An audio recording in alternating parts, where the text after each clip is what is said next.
So I've been struggling for years trying to get this whole head wrap thing down. And I don't know why I couldn't get my mind around it. It really wasn't that hard.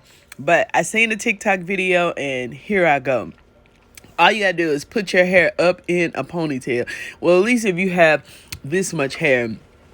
And then wrap it around the front and get you a nice piece of fabric, first of all. And then twist it, put a knot in it, and then twist it again, and then you really just tuck it. Don't tighten it too tight or you'll give yourself a headache like I did to myself. But I was so happy and so impressed that I didn't have to pin it or bobby pin it. It really just kind of does itself and tucks into itself, and then it's so cute, and it lays my edges down in the front and the back, so even when I take it off it's still cute. But I love the pop of color. I love the ethnic look. I love how it's making me feel. I love what it's giving, honey.